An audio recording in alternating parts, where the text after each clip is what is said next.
life vibrant in every atom. O hidden light shining in every creature.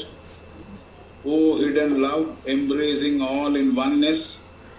May each who feels himself as one with thee know he is also one with every other.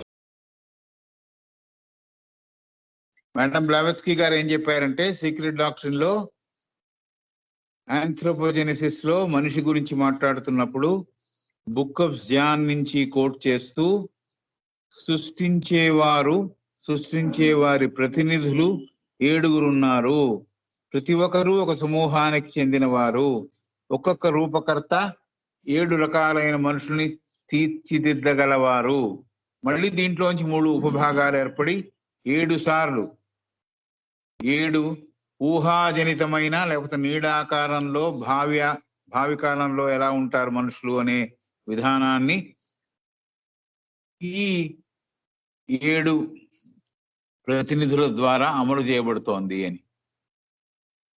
అందుకనే ఇలా ఉండడం వల్లనే 7 మళ్ళీ 7 నుంచి మళ్ళీ 3 ఉపభాగాలు ఇలా ఏర్పడడం వల్లనే ఒక్కొక్క మనిషి ఒకరితో ఇంకొకరికి పోలిక లేని విధంగా, ఒకరితో ఇంకొకరిని పోల్చి చూసుకోలేని విధంగా మనుషులకి వివిధ రకములైన మనస్తత్వాలతో కూడా ఈ మనుషులు ఉండడానికి కారణం ఇది, మూల కారణం ఇది అని చెప్పారు.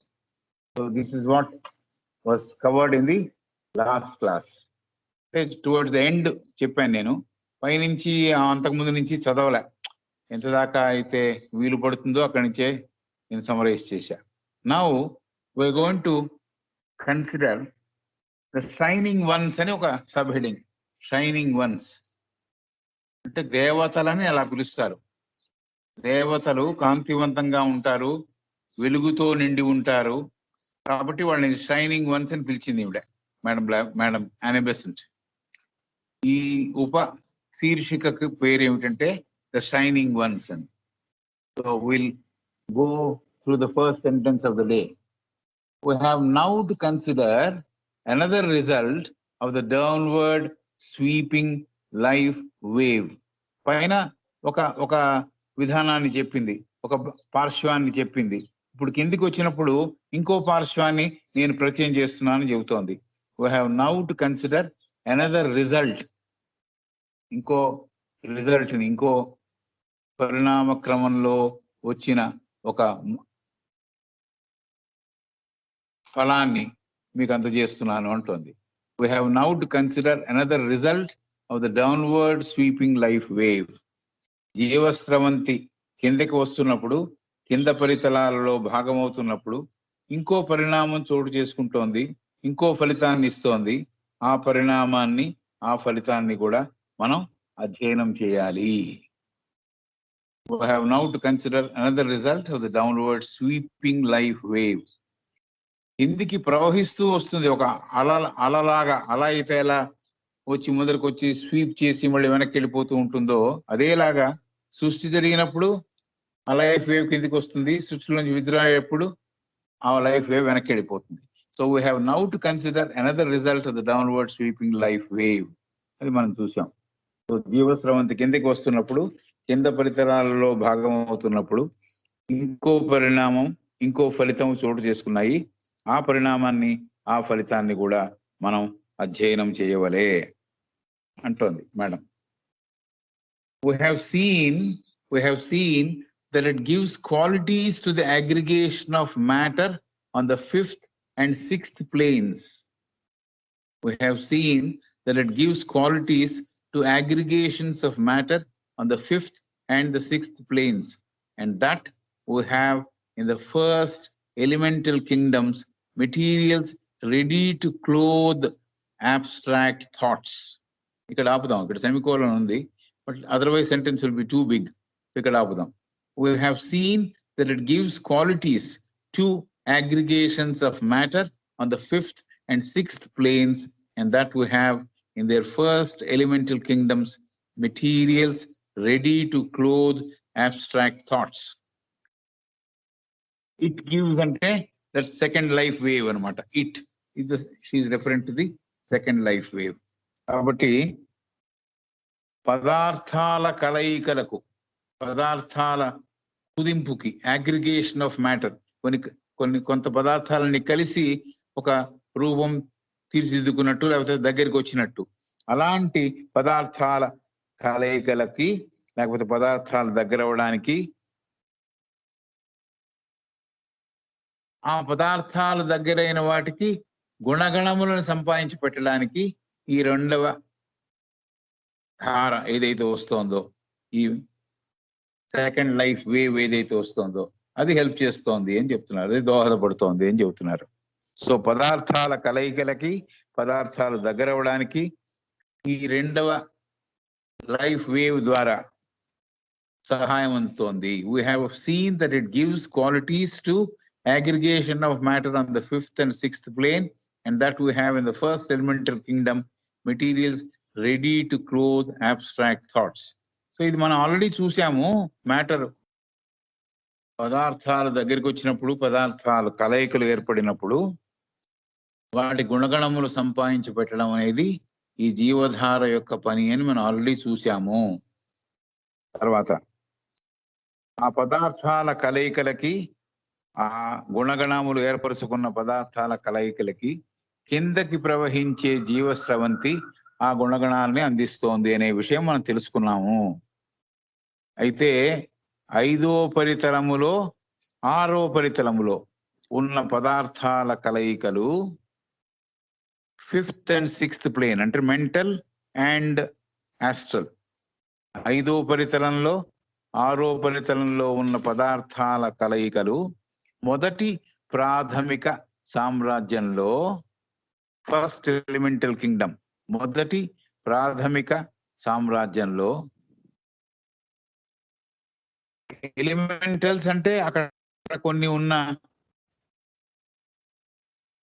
క్వాలిటీస్, ఆ పదార్థాలకి చేరవలసిన క్వాలిటీస్ ఎవరిస్తున్నారు? రెండవ జీవ స్రవంతి, సెకండ్ లైఫ్ వేవ్ అందిస్తోంది. కాబట్టి అది కిందికి ప్రవహిస్తున్నప్పుడు, కిందకి ప్రయాణం చేస్తున్నప్పుడు ఆ జీవస్రవంతి 5వ పరితలములో 6వ పరితలములో ఉన్న పదార్థాల కలయికలకు మొదటి ప్రాథమిక సామ్రాజ్యంలో నైరూప్యత కలిగిన రూపం లేని ఆలోచనని వస్త్రంగా ఆ జీవస్రవంతి కలిగిస్తోంది. అంటే ఫస్ట్ ఎలిమెంటల్ కింగ్డమ్, ఎలిమెంట్ అంటేనే ఒక ధాతువు అని, ధాతువు, ఎలిమెంట్ అంటే ధాతువు. సో ప్రథమ ధాతు సామ్రాజ్యము, ఫస్ట్ ఎలిమెంటల్ కింగ్డమ్, అయితే మొదటి ప్రాథమిక సామ్రాజ్యం. ఎలా అర్థం చేసుకున్నా ఒకటే. ఇంగ్లీష్ లో ఎలిమెంటల్ అన్నారు, ఎలిమెంట్, ఇట్స్ ఎన్ ఎలిమెంట్ అంటే ఇప్పుడు సైన్స్ లో చెప్తారు కదా ఎలిమెంట్స్, ధాతువులు. కాబట్టి మొదటి ధాతు సామ్రాజ్యములో 5వ పరితలంలో 6వ పరితలంలో ఉన్న పదార్థాల కలయికలు మొదటి ప్రాథమిక ధాతు సామ్రాజ్యంలో రూపము లేని నైరూప్యత కలిగిన ఆలోచనలని వస్త్రంగా పొదువుకొని, వస్త్రంగా అమరుస్తోంది ఆ జీవస్రవంతి అని. అంటే రూపము లేని ఆలోచన, అబ్స్ట్రాక్ట్ థాట్స్, రూపమున్న థాట్స్ కాదు, రూపము లేని థాట్స్. అంటే ఫర్ ఎగ్జాంపుల్ ప్రేమ, దానికి రూపం ఏం పెట్టలేము, ఊరికే ఎగ్జాంపుల్ అర్థం అవడానికి అది చెబుతున్నా, అక్కడ ప్రేమ ఉంటుందని కాదు. అర్థం అవడానికి రూపము లేని థాట్స్ అంటే ఏమిటి, మనం థాట్ పవర్ లో చదువుకున్నాం. ప్రేమ అనే దానికి నిర్దిష్టంగా రూపాన్ని మనం ఆపాదించలేము. అలాగా ప్రథమ ప్రాథమిక ధాతు సామ్రాజ్యంలో రూపము లేని ఆలోచనలని వస్త్రంగా ఆ జీవస్రవంతి అక్కడ ఉన్న పదార్థాలకి అలాంటి వస్త్రాన్ని అమరుస్తోంది. అలాంటి అరేంజ్మెంట్ ఆ రూపము లేని ఆలోచనలతో అక్కడ ఉండాలి అని అమర్చింది, కుదిరిచింది అని అర్థం చేసుకోవచ్చు. కాబట్టి 5వ పరితలంలో 6వ పరితలంలో ఉన్న పదార్థాల కలయికలకి మొదటి ప్రాథమిక ధాతు సామ్రాజ్యంలో రూపము లేని ఆలోచనలు వస్త్రంగా కలిగించడానికి ఆ జీవస్రవంతి దోహదపడింది, సహాయపడింది. అలాగే రెండవ ప్రాథమిక ధాతు సామ్రాజ్యంలో, సెకండ్ ఎలిమెంటల్ కింగ్డమ్ లో అక్కడ ఉన్న పదార్థాల కలయికలకు కూడా ఈ రెండో జీవ స్రవంతి ద్వారా నిర్దిష్టమైన ఆలోచనలు వస్త్రంగా రూపొందించే ఒక స్తోమతని కల్పించింది. కెపాసిటీ టు హ్యావ్ డెఫినిట్, నిర్దిష్టమైన ఆలోచనలు, కాంక్రీట్ థాట్స్. అక్కడేమో అబ్స్ట్రాక్ట్ థాట్స్. మొదటి దాంట్లో అబ్స్ట్రాక్ట్ థాట్స్, దానికి జీవస్రవంతి హెల్ప్ చేసింది మొదటి ప్రాథమిక ధాతు సామ్రాజ్యంలో. రెండవ ప్రాథమిక ధాతు సామ్రాజ్యంలో అక్కడ ఉన్న పదార్థాల కలయికల వల్ల అక్కడ కూడా జీవస్రవంతి అక్కడ చేరి నిర్దిష్టమైన ఆలోచనల్ని వస్త్రంగా రూపొందించేట్టుగా ఈ రెండవ జీవస్రవంతి హెల్ప్ చేసింది, దోహదపడింది. Okay, so I'll read the English so that it will fall in place. We have seen it gives qualities to the aggregations of matter on the fifth and the sixth planes, and that we have in the first elemental kingdom materials ready to clothe abstract thoughts. In the second elemental kingdom, materials ready to clothe concrete thoughts. In the third elemental kingdom, materials ready to clothe desires. So మూడవ ప్రాథమిక ధాతు సామ్రాజ్యంలో ఏం జరుగుతోంది? అక్కడ పదార్థాల ద్వారా ఆ పదార్థాలకి కోరికలు అనే వస్త్రాన్ని సంపాదించి పెట్టింది రెండవ జీవధార అని చెప్తున్నారు. కాబట్టి 5వ 6వ పరితలములలో జరిగే విషయాల గురించి చెప్పింది ఈవిడ. సో గుణగణాలని ఆపాదించి పెట్టేది ఈ రెండవ జీవస్రవంతే, పదార్థాల కలయికలకి. అలా ఆ జీవస్రవంతి కిందకి ప్రవహిస్తూ 5వ పరితలంలో 6వ పరితలంలో ఉన్న పదార్థాల కలయికలకి మొదటి ప్రాథమిక ధాతు సామ్రాజ్యంలో రూపము లేని ఆలోచనలు వస్త్రంగా ఇచ్చింది. రూపము లేని ఆలోచనలని వస్త్రంగా ఇచ్చింది. అలాగే రెండవ ప్రాథమిక ధాతు సామ్రాజ్యంలో అక్కడ ఉన్న పదార్థాల కలయికలకు ఈ రెండవ జీవస్రవంతి ద్వారా నిర్దిష్టమైన ఆలోచనలు వస్త్రంగా రూపొందించేట్లుగా చేసింది. అక్కడ ఆకారం లేదు, ఇక్కడ ఆకారం ఉంది, నిర్దిష్టమైన రూపం ఉంది. తర్వాత మూడవ ప్రాథమిక సామ్రాజ్యంలో, ధాతు సామ్రాజ్యంలో ఈ జీవస్రవంతి అన్నప్పుడల్లా రెండవ జీవస్రవంతి అని అనుకోవాలి. ఈ జీవస్రవంతి ద్వారా ఇక్కడున్న పదార్థాల కలయికలకి కోరికలని వస్త్రంగా రూపొందించింది. This is what is being given here. ఈ షైనింగ్ వన్స్ కింద ముందర ఇంట్రడక్షన్ లాగా ఇది చెప్పింది ఆమె. ఇది బ్యాక్గ్రౌండ్ లో పెట్టుకుని now she goes for other details. So ఇది మనం ఎలిమెంటరీ కింగ్డమ్స్ లో ఏం జరుగుతుంది పని అని చెప్పాలంటే ఇది గుర్తుండాలి మనకి. First elemental Kingdom, second elemental Kingdom, third elemental kingdoms ఉన్నాయని, వీటిలో జీవస్రవంతి ప్రవేశించి ఎదుగుదల సాధించి తర్వాత మినరల్లోకి వచ్చిందని, మినరల్లో ఎదుగుదల సాధించి వృక్ష జాతికి వచ్చిందని, అక్కడ నుంచి ఎదుగుదల సాధించి యానిమల్లోకి వచ్చిందని, అక్కడ దాకా గ్రూప్ సోల్ తో సంబంధం కలిగి ఉందని, తర్వాత విడిపడినప్పుడు ఇండివిజువలైజ్ అయినప్పుడు మనిషి పుట్టాడని అర్థం చేసుకోవాల్సిన పరిణామక్రమం. సరే, నెక్స్ట్ సెంటెన్స్ పెడుతున్నా. But in addition to imparting qualities aggregations of matter, ఇక్కడున్న పరిసరాలలో ఉండే పదార్థాల కలయికలకు గుణగణాలు సంతరించి పెట్టడమే కాకుండా, but in addition to imparting qualities to aggregations of matter, the second Logos gives forth during this stage of his descent. Second logos, రెండవ భగవదంశ, second logos. Now we are talking about రెండవ భగవదంశ. పైదాకా మనం మాట్లాడింది రెండవ జీవస్రవంతి, ఇప్పుడు మాట్లాడేది రెండవ భగవదంశ ఏం చేస్తుందో చెబుతోంది ఇప్పుడు madam. But in addition to imparting qualities to aggregations of matter, the second logos gives forth during this stage of his descent.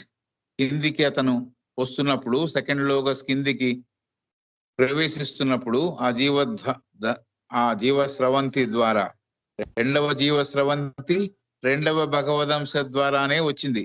ఇక్కడ చెప్పేటప్పుడు సెకండ్ లోగస్ గురించి చెబుతోంది. రెండవ జీవధార కూడా అతనికి సంబంధించినది. ఆ జీవధార కిందికి వచ్చినప్పుడు మ్యాటర్స్ కి గుణగణములను సంతరించి పెట్టడమే కాకుండా ఇంకా ఏం చేసింది, second logos gives forth during this stage of his descent evolved beings. So ఈ కిందికి వస్తున్నప్పుడు ఈ రెండవ భగవదంశ పరిణామ ప్రక్రియలో భాగంగా పూర్ణత్వము పొందిన దేవతలను సృష్టిస్తోంది. Evolved beings. ఇప్పుడు నేను ఊరికే పరిణతి చెందిన జీవులను సృష్టిస్తోంది అంటే మీరందరూ మాస్టర్స్ అని అనుకుంటారు. అందుకని స్పెసిఫిక్ గా దేవతలు అని చెబుతున్నా. సో ఈ పదార్థాలకి గుణగణాలని సంతరించి పెట్టడమే కాకుండా జీవస్రవంతి కిందికి దిగి వస్తున్నప్పుడు ఈ రెండవ భగవదంశ ద్వారా ఏర్పడుతున్న పరిణామ ప్రక్రియ ఏమిటంటే, ఆ పరిణామ ప్రక్రియలో పూర్ణత్వం జీవులను ఎంటిటీ రాసింది కాబట్టి జీవులను అంటే we don't have to restrict to our masters. Yes, they are also evolved, but she is talking about angels, దేవతలు. సో ఆ దేవతలను రెండవ అంశ అని చెప్తున్నారు. చాలా విశేషమైన, in addition to imparting qualities to aggregations of matter, the second logos gives forth during this stage of his descent evolved beings at various stages of evolution. దేవతలకు కూడా పరిణామ క్రమం ఉంది. ఒక స్టేజ్ తర్వాత ఇంకో స్టేజ్, ఇంకో స్టేజ్ తర్వాత ఇంకో స్టేజ్, వాళ్ళకు కూడా ఎదుగుదల ఉన్నది. ఎట్లాగైతే మానవుడికి ఎదుగుదల ఎలా సాధించి అతను పరిపూర్ణత్వం పొందవలెనో, దేవతలకు కూడా ఎవల్యూషనరీ పాత్ ఉంది, ఎదగాల్సిన ఒక మార్గం ఉంది. కాబట్టి ఏం చెబుతోంది madam, evolved beings at various stages of development. ఆ దేవతలు కూడా వేరే వేరే దశలలో ఉన్నారట వారి పరిణామ ప్రక్రియలో, వారి పరిణామ డెవలప్మెంట్ లో.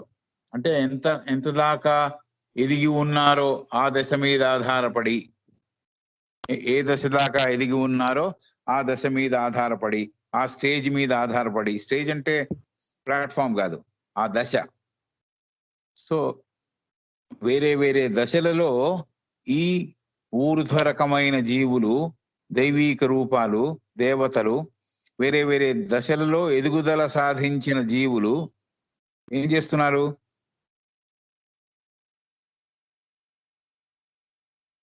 who form the normal and typical inhabitants of these three kingdoms. They form these evolved beings at various stages of development. వివిధ అంశాలు కాదు, వివిధ దశలలో ఎదుగుదల సాధించిన ఈ దేవతా స్వరూపాలు. ఈ విషయం కొంత టఫ్ గా ఉంది. ఈ టఫ్ గా ఉన్న విషయము అర్థం చేసుకోవడానికి మనకు పూర్తి దృష్టి దాని మీద పెట్టాలి, కాన్సన్ట్రేషన్ అక్కడ పెట్టాలి. అప్పుడు కానీ మనకందరికి సహాయపడదు ఈ చదువు, అధ్యయనం. కాబట్టి the beings have been brought over by the, సరే అందుకని తప్పుతుంది, పేజ్ కూడా అక్కడికి పోయింది. In addition to imparting qualities to aggregations of matter, the second logos gives forth during this stage of his descent. During this stage of descent, ఈ దిగుతున్న దశలో evolved beings, పరిణతి చెందిన దైవతా స్వరూపాలు, దేవ రూపాలు, at various stages of development, వాటికి కూడా ఒక పరిణామ క్రమం ఉంది. కాబట్టి వేరే వేరే దశలలో ఉన్న ఆ దేవతా స్వరూపాలు who form the normal and typical inhabitants of these three kingdoms. ఈ మూడు మనం ప్రాథమిక ధాతు సామ్రాజ్యాలు ఏవైతే అనుకున్నామో ఆ సామ్రాజ్యాల్లో ప్రత్యేకత పొందిన, లేకపోతే సాధారణంగా ఉంటున్న ఇన్హాబిటెంట్స్, వసిస్తున్న వారు అక్కడ చేరతారు, వాళ్ళు అక్కడ దాంట్లో భాగమవుతారు అని చెబుతోంది. సో గుణగణాలను సంతరించి పెట్టడమే కాకుండా జీవస్రవంతి కిందికి దిగి వస్తున్నప్పుడు పరిణామ ప్రక్రియలో పూర్ణత్వం పొందిన దైవీక జీవులని ప్రవేశపెడుతోంది ఆ జీవస్రవంతి. ఆ ఊర్ధ్వరకమైన జీవులు, దేవతా స్వరూపము కలిగిన జీవులు, వేరే వేరే దశలలో ఎదుగుదల సాధించిన ఆ జీవులు మామూలుగా సాధారణంగా ఆ పరితలాల్లో జీవించడానికి కొంతమంది ప్రత్యేకత పొందిన జీవులు, అంటే దశల బట్టి అక్కడ ఏ చోటికి వారు సూటబుల్ గా ఉంటారో ఆ చోట్లోకి వాళ్ళు ప్రవేశపెడుతున్నారు అనమాట, ప్రవేశపెడుతోంది ఈ జీవస్రవంతి. So depending on their progress, whichever place is convenient అక్కడికి ప్రవేశపెడుతోంది అని. కాబట్టి వేరే వేరే దశలలో ఎదుగుదలలో సాధించిన ఈ దైవీక జీవులు మామూలుగా సాధారణంగా పరిసరాల్లో జీవించడానికి వచ్చిన వాళ్ళు కొంతమంది, ప్రత్యేకతని పొందిన జీవులు కొంతమంది. సో ఇది జరుగుతోంది ఈ 3 ఎలిమెంటల్ కింగ్డమ్స్ లో, 3 ప్రాథమిక ధాతు సామ్రాజ్యాలలో వీరిని ప్రవేశపెట్టడం జరిగింది అని చెబుతున్నారు. వీరిని అంటే దేవతా స్వరూపాలని అక్కడ పెట్టడం, ఆ 2వ జీవ ద్వారా 2వ భగవదంశ అక్కడ వాళ్ళని చేర్చడము జరిగింది. రైట్. ఇప్పుడు ఇంకో ముఖ్యమైన విషయం చెబుతోంది. These beings have been brought over by the logos from a preceding evolution. ఇది పట్టుకోవాలి. These beings have been brought over by the logos from a preceding evolution. ఈ దేవతా స్వరూపాలన్నీ అంతకుముందు సైకిల్లో, ఎవల్యూషన్ సైకిల్లో దేవతలైన వారు. అంటే ఇక్కడ ఇండైరెక్ట్ గా ఏం చెబుతుందంటే ప్రతి మానవుడు కూడా సాధన ద్వారా దేవతా రూపాన్ని సంతరించుకునేందుకు అవకాశం ఉన్నవారు. సో అలా అవకాశం తీసుకొని అంతకుముందున్న ఎవల్యూషన్ లో, పరిణామ క్రమంలో దేవతలైన వారు వాళ్ళని తీసుకొచ్చి భగవత్ శక్తి ఇక్కడ ప్రవేశపెట్టి వారి ద్వారా పరిణామ క్రమాన్ని ముందుకు తీసుకునే ప్రయత్నం చేస్తోంది. So these beings have been brought over by the logos from a preceding evolution. అంతకుముందు జరిగిన పరిణామ క్రమంలో వారు దేవతలై ఉన్నారు కాబట్టి వారిని కిందికి తీసుకొచ్చి ఆ జీవధార ఎక్కడెక్కడ ఎంత దాకా వాళ్ళు పరిణతి సాధించారో ఆ పరిణతి సూటబుల్ ప్లేస్ లో వాళ్ళని పెట్టింది ఆ జీవధార. కాబట్టి అలా ప్రవేశపెట్టింది ఈ 3 ప్రాథమిక ధాతు సామ్రాజ్యాల్లో. And are sent forth from the treasure house of his life. వీళ్ళంతా ఎక్కడున్నారు? అతనిలో భాగమై ఉన్నారు, భగవంతునిలో భాగమై ఉన్నారు. సో అక్కడి నుంచి వాళ్ళని తీసుకొచ్చి భగవంతుడు ఎక్కడెక్కడ పనికొస్తారు, వీళ్ళు తన ఏజెంట్స్ గా పనికొస్తారు, తన ప్రతినిధులుగా పనిచేస్తారు అనుకుంటారో తన దగ్గర ఉన్న నిధులు ఉన్న తన గృహంలోంచి, అంటే తన హృదయంలోంచి తీసుకొచ్చి ఎక్కడెక్కడ వీళ్ళు పనికొస్తారో అక్కడక్కడ వాళ్ళని ప్రవేశపెట్టినారు భగవత్ శక్తి, భగవంతుడు అని చెప్తున్నారు. These beings have been brought over by the logos from preceding evolution and are sent forth from the treasure house of his life. Treasure house of his life. నిధితో కూడిన తన హృదయం నుంచి వారిని తీసుకొచ్చి ఇక్కడ ప్రవేశపెట్టారు. To inhabit the plane for which their development fits them. So ఎక్కడ ఎంత పరిణతి చెందానో, ఎక్కడ నేను పనికొస్తానో అక్కడ తీసుకొచ్చి నన్ను ప్రవేశపెట్టడం జరిగింది. అంటే క్వాలిఫికేషన్స్ చూసి, పరిణతి చూసి ఎక్కడ పనికొస్తే అక్కడ ప్రవేశపెట్టడం జరిగింది అని చెబుతున్నారు. సో ఎంత స్కీమ్ ఉందో, ఎంత ప్లానింగ్ ఉందో చూడండి.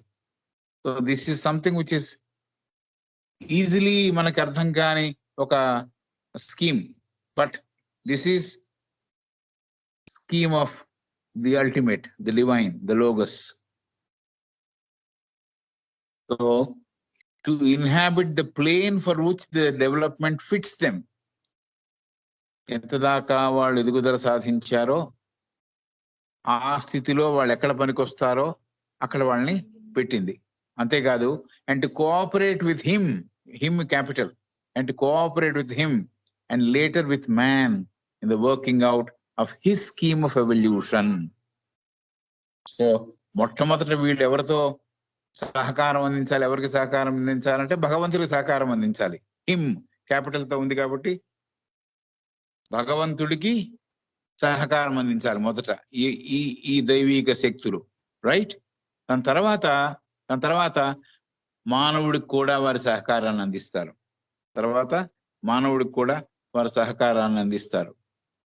Later with man in the working out of his scheme of evolution, his మళ్ళీ క్యాపిటల్లో ఉంది. భగవంతుని యోజనలు, పరిణామ క్రమంలో ఉండే ప్లాన్స్, యోజనలు, అది అమలు పరిచేందుకు వీలుగా ఈ దైవిక శక్తులు పనిచేస్తున్నాయి. సో ఇంత ప్లానింగ్ ఉంది అక్కడ. సో వీరిని భగవంతుడు అంతకుముందు జరిగిన పరిణామ క్రమంలోంచి వీరిని ఈ ప్రస్తుత పరిణామంలోకి ప్రవేశపెట్టారు. ఎక్కడెక్కడ ఎంత ఎదుగుదల సాధించిన వారు ఎక్కడ పనికొస్తారో అక్కడ వారిని ప్రవేశపెట్టారు. వారందరూ, ఈ దైవిక రూపాలందరూ, దైవతత్వం పొందిన ఈ జీవులందరూ తనలో భగవంతునిలో ఏర్పాటు చేసుకున్న తన జీవ స్రవంతికి సంబంధించిన తన నిధుల గృహంలోంచి, అంటే హృదయంలోంచి, తద్వారా తీసుకుబడేవారు వీరు. ఎంత సరి అయిన పరిసరంలో వారు నివసించడానికి, జీవించడానికి నియమింపబడ్డ వాళ్ళు ఈ దేవతలు. సో భగవంతుని విధి విధానాలకి, యోజనలకు, అంటే ప్లాన్స్ కి సహకారం అందించడానికి సృజించబడ్డవారు ఈ దేవతలు. అంటే మొదట ఆల్రెడీ దేవతా స్వరూపం సంతరించుకున్న వారు అంతకుముందు ప్రిసీడింగ్ ఎవల్యూషన్ లో వాళ్ళని తీసుకొచ్చి ఇక్కడ అపాయింట్ చేశాడనమాట భగవంతుడు. కాబట్టి అలా వారిని తీసుకొచ్చి ప్రవేశపెట్టబడ్డవారు. సృజించబడడం అంటే అంతకుముందు వారు ఎవల్యూషన్ లో వారు దేవతలు అయ్యారు. దేవతలైన వాళ్ళని తీసుకొచ్చి ఇక్కడ వారికి ఆ పొజిషన్ కల్పించారు అని. సృష్టించడం కాదు, సహకారం పొందిన తర్వాత ఆ దేవత రూపం పొందిన జీవులు మానవులకు కూడా సహకారాన్ని అందిస్తారు. భగవంతుని యోజనలు అంటే ప్లాన్స్, స్కీమ్స్. సో భగవంతుని విధి విధానాలకి, యోజనలకి సహకారం అందించడానికి నియమింపబడ్డవారు. ఆ తర్వాత ఆ దేవతా రూపులు మానవులు కూడా సహకారాన్ని అందిస్తారు. భగవంతుని యోజనలు ఫలించుటకు, భగవంతుని ఆలోచనలతో ఉన్న పరిణామక్రమ విధానాన్ని అమలు చేయుటకు వీలుగా నియమింపబడ్డవారు. So that is how we have to understand దేవతల్ని, దేవతా స్వరూపాలని అలా అర్థం చేసుకోవాలి. మన దాంట్లో 33,000 కోట్ల మంది ఉన్నారంటారు. సో వీళ్ళందరూ కూడా ఇలా దేవతా స్వరూపాలుగా ఏర్పడ్డ వాళ్ళు ప్రీవియస్ ఎవల్యూషన్ సర్కిల్, ఆ సైకిల్లో చెందిన వారు. వారిని తీసుకొచ్చి వారికి అందరికీ కూడా ఒక దశలో లేరు వాళ్ళు, దేవతా స్వరూపాలే గాని వాళ్ళకు కూడా పరిణామక్రమం ఉంది. ఎదుగుదల సాధించడానికి వాడాల్సిన మెట్లున్నాయి, ఎక్కాల్సిన మెట్లున్నాయి. ఎక్కడ ఏ మనిషి ఎక్కడ సరిపోతాడో, ఏ దేవతా స్వరూపం ఎక్కడ సరిపోతుందో అక్కడ ప్రవేశపెట్టారు. ఈ పని చేయడం ద్వారా, ఈ సహకారం ద్వారా వారికి ఎదుగుదల వస్తుంది. మళ్ళీ పని చేస్తున్నందువల్ల ఎదుగుదల సాధిస్తారు. కాబట్టి ఇప్పుడు 2వ స్టేజ్లో ఉన్న దేవతా స్వరూపాన్ని 3rd ఎలిమెంటల్ కింగ్డమ్ లో పెట్టాడు అనుకుందాం భగవంతుడు. అక్కడ పనిచేస్తున్నందువల్ల అతను 2వ దానికి, 2 నుంచి మొదటి దానికి ఎదగడానికి అవకాశం ఉన్న దేవతా స్వరూపాలవి అని మనం అర్థం చేసుకోవాలి, right? So in the working out of a scheme of evolution చదివేశాం. They have received various names in the varying religions. They have received various names in the various religions. ప్రతి మతంలోనూ వీరికి వేరే వేరే నామధేయాలు ఉన్నాయి ఈ రూపాలకి, దేవతా స్వరూపాలకి. But all religions recognize the fact of their existence and their work. So అన్ని మతాలు కూడా వీరి ఉనికిని గుర్తిస్తాయి, వీరి పనిని గుర్తిస్తాయి. ప్రతి మతంలో కూడా వీటి గురించి మాట్లాడారు. వీరికి వేరే వేరే రూపాలు, పేర్లు పెట్టుకున్నారు. అయితే ప్రతి మతము వీరి ఉనికిని గుర్తిస్తోంది, వీరి పనిని గుర్తిస్తోంది అని చెప్తున్నారు మేడం. సంస్కృతంలో the Sanskrit name is called devas. Sanskrit name is devas. సంస్కృతంలో వీరి పేరు దేవతలు. Shining once. అంటే దేవతా స్వరూపము, ఆ స్వభావము కాంతివంతంగా కనిపిస్తోంది. ప్రత్యేకత పొందిన రూపాన్ని ధరించి వారి రూపంలో వాడు ప్రస్ఫుటంగా కనపడే గుణం ఉంది. గొప్ప ప్రకాశవంతమైన కాంతివంతమైన దిగ్వెలుగుతో కనిపిస్తున్న వారు దేవతలు. So the shining ones is the most general and aptly describes the most marked characteristics of their appearance, a brilliant luminous radiance. A brilliant luminous radiance. అంటే సంస్కృతంలో వీరి పేరు దేవతలు, దేవాస్ అని పిలుస్తారు. ద షైనింగ్ వన్స్ అని మనం పిలుస్తున్నాం ఇంగ్లీష్ లో. అంటే కాంతిమయ రూపము కలిగిన వారు. సాధారణంగా వీని ఇలా పిలుస్తున్నాము. తర్వాత వాడు ప్రత్యేకత కలిగిన గుణగణములు కలిగి వారి రూపాల్లో గాని వారి వెలుగులో గాని బ్రిలియంట్ ల్యూమినస్ రేడియన్స్ ఉంది వారికి. బ్రిలియంట్ అంటే చాలా గొప్ప, అతి ప్రత్యేకత పొందిన, ప్రకాశవంతమైన, కాంతివంతమైన దిగ్వెలుగుతో వారు కనిపిస్తున్నారు. వెలిగిపోతూ కనిపిస్తున్నారు, మండుతూ కాదు, వెలుగుతో కనిపిస్తున్నారు. ప్రజ్వలన అంటే యాక్చువల్ గా మండించరంట, జ్యోతి ప్రజ్వలన అంటాం. జ్యోతి ప్రజ్వలన, when you are starting a conference or something, normally people use this word ప్రజ్వలన. ప్రజ్వలన అంటే మండించడం. ప్రజ్వలన here will be a wrong word. కాంతివంతమైన రూపంతో వాళ్ళు కనిపిస్తున్నారు. సో వారిని దేవతలుగా ఆమె డిస్క్రైబ్ చేస్తోంది. The whole heading and this particular chapter is about shining ones. తర్వాత the Hebrews, Christian and Mohammedan religions call them archangels and angels. So Hebrews అంటే అతి ప్రాచీన జ్యూస్ కన్నా ముందర వాళ్ళు హీబ్రూలు, క్రైస్తవులు, మహమ్మదీయులు ప్రాచీన ప్రధాన దేవతలుగా వీరిని వర్ణిస్తారు. కొంతమంది దేవతలుగా వర్ణిస్తారు, వారు గుర్తిస్తారు అని చెబుతోంది. హీబ్రూ, తెహూతి ద థ్రైస్ గ్రేటెస్ట్ అని చదువుతూ ఉంటాం. ఆ హీబ్రూలో ప్రధానమైన ఒక ఫిలాసఫర్ని. సో అతను హీబ్రూ అంటే వాళ్ళకి ప్రతినిధి. క్రిస్టియన్స్, మహమ్మడియన్స్, ఈ రిలీజన్స్ లో వీరిని ప్రధానమైన దేవతలుగా, ఆర్కేంజిల్స్ గా, అతి ప్రాచీనమైన ప్రధాన దేవతలుగా వారిని వర్ణిస్తారు. కొంతమంది దేవతలని అని ఊరుకుంటారు అని చెబుతోంది. ఆర్కేంజిల్స్ అండ్ ఏంజల్స్. తర్వాత ద థియోసఫిస్ట్, దివ్యజ్ఞాని ఏమంటాడు, దివ్యజ్ఞాన పరిభాషలో ఏమంటారు అని చెబుతోంది. టు అవాయిడ్ సెక్టేరియన్ కొనోటేషన్స్, ఏ మతానికి సంబంధించని ఒక అర్థం కల్పించుటకు.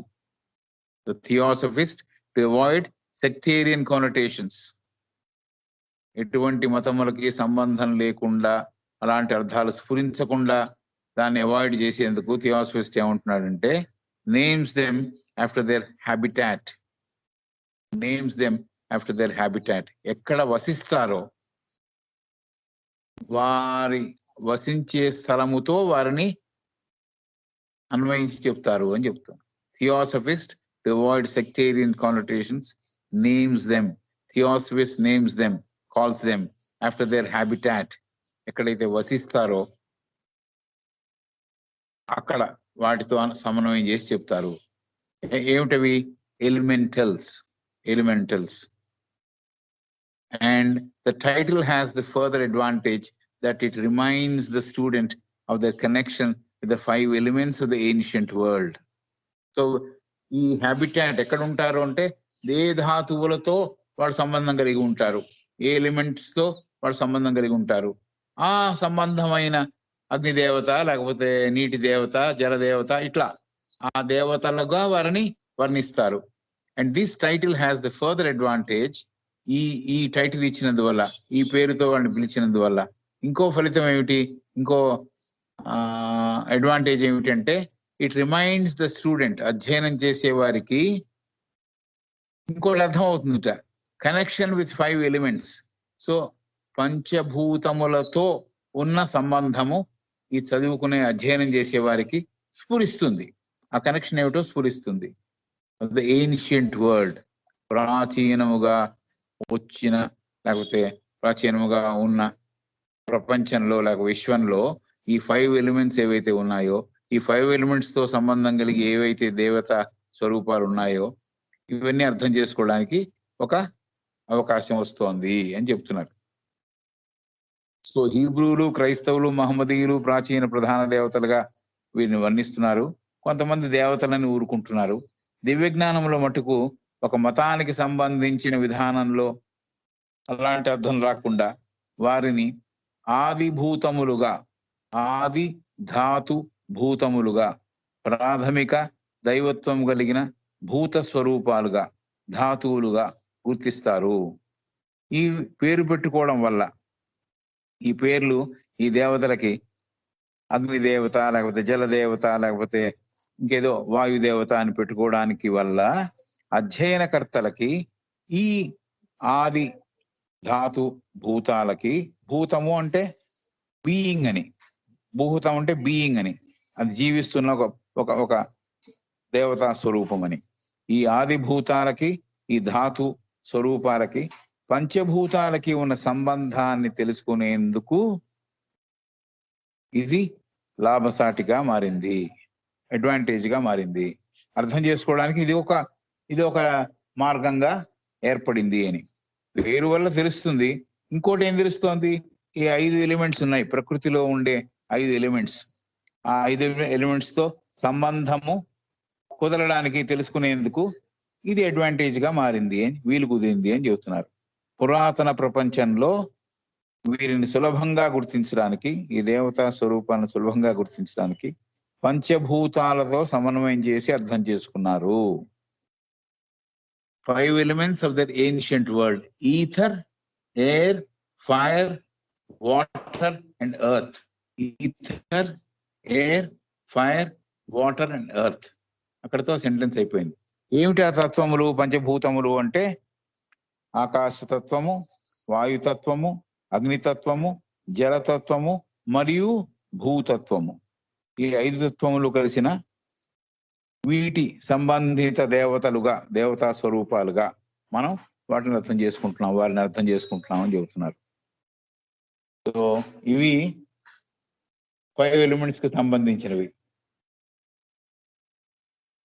ఈథర్ ఆకాశతత్వము, ఎయిర్ వాయుతత్వము, ఫైర్ అగ్నితత్వము, వాటర్ జలతత్వము, ఎర్త్ భూతత్వము.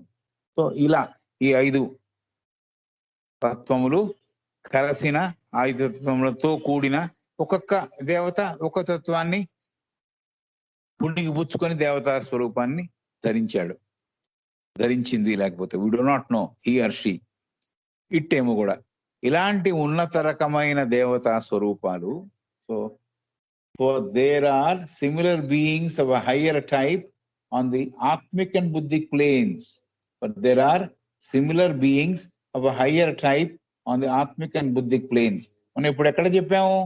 5th 6th ప్లేన్ లో గురించినది 7th ప్లేన్ లో గురించి చెప్తున్నాం. మానసిక్, ఆస్ట్రల్, ఫిజికల్ గురించి చెబుతున్నాం. Now she is saying so there are similar beings of a higher type on the atmic and buddhic planes. So ఆత్మ పరితలంలో, బుద్ధి పరితలంలో ఇంకా ఉన్నత రకమైన, ఉన్నత స్థితి పొందిన దేవతా స్వరూపాలు ఉన్నాయి. దేవతా స్వరూపాలు అన్ని చోట ఉన్నాయి. బుద్ధిక్ పరితలంలో, ఆత్మక్ పరితలంలో ఉండే దేవతా స్వరూపాలు ఇంకా ఎదుగుదల సాధించిన దేవతా స్వరూపాలు. Right. As well as the fire and water elementals of the mental and desire planes and the ether elementals of the physical. So దేంతో కంపేర్ చేస్తోంది? అగ్ని, నీరు ఇవి మానసిక ప్లేన్ తో, కోరికల ప్లేన్ తో సంబంధం ఉన్నవి. అలాగే ఇథెరియల్ ఎలిమెంట్, వాయు సంబంధమైనది స్థూల ప్రపంచంలో భాగముగా ఉన్నవి. సో ఇవే కాకుండా పైన ఊర్ధ్వరకమైన దేవతా స్వరూపాలు బుద్ధిక్ పరితలములో అలాగే ఆత్మిక్ పరితలంలో ఉన్నారు. These beings have bodies formed out of the elemental essence of the kingdom to which they belong. These beings have bodies formed out of the elemental essence of the kingdom to which they belong. So అగ్ని జలముకు సంబంధించిన ఆది భూతములు మానసిక కోరికల తలాల్లో చోటు చేసుకుని ఉన్నాయి. ఊర్ధ్వస్థితిలో ఉన్నవి బుద్ధికాత్మిక పరితలాల్లో ఉన్నాయి. అలాంటి దివ్య రూపాలు, అలాంటి దేవతా స్వరూపాలు భూతలంలో ఆకాశతత్వాన్ని ఆధారం చేసుకుని ఉన్నాయి. This is what madam is saying. తర్వాత ఈ దివ్య జీవులు వారి శరీరాలను ఎలా పొందారు, వారి శరీరాలు ఎలా వచ్చాయి అంటే, ఏ ఏ ఆది భూత ధాతు సామ్రాజ్యంలో వారు జీవించాలని నియమింపబడ్డారో లేకపోతే నిర్ణయించబడ్డారో ఆ భూత ఆది ధాతు సారముతో చేయబడింది వారి శరీరాలు అని. ఎలిమెంటల్ ఎసెన్స్ తో తయారు చేయబడింది. అక్కడ ఇప్పుడు థర్డ్ ఎలిమెంటల్ లో ఉంటే థర్డ్ ఎలిమెంటల్ కింగ్డమ్ యొక్క ఆ సారంతో తయారు చేయబడిన సారముతో ఆ రూపాన్ని పొందుంటారు, ఆ శరీరాలను అలా. కాబట్టి ఈ దివ్య జీవులు వారి శరీరాలను ఏ ఏ ఆదిభూత ధాతు సామ్రాజ్యాల్లో వారు జీవించాలని ఆ భూత ఆ ఆది సామ్రాజ్య సారంతో, ఆ ధాతు సామ్రాజ్య సారంతో తయారు చేయబడిన శరీరాలు పొంది ఉంటారు. అర్థమైంది కదా? ఇఫ్ వన్ దేవత has been assigned first elemental kingdom, అక్కడున్న సారంతో అక్కడ ఆయన శరీరం తయారవుతుంది. రెండో దాంట్లో అయితే రెండో ఎలిమెంటల్ ఎసెన్స్ తో అతని శరీరం తయారవుతుంది. This is what she is explaining. These beings have bodies formed out of the elemental essence of the kingdom to which they belong. Flashing many hued bodies. So వాళ్ళు ఇంకా ఏం చేస్తున్నారంటే వివిధ రకములైన రంగులు గల శరీరాలను వాడు ప్రదర్శిస్తున్నారు. దేవతా స్వరూపాలు వివిధ రంగులు కలిగిన శరీరాలను కూడా వారు ప్రదర్శిస్తున్నారు. Right? Changing form at the will of the indwelling entity. Changing the form at the will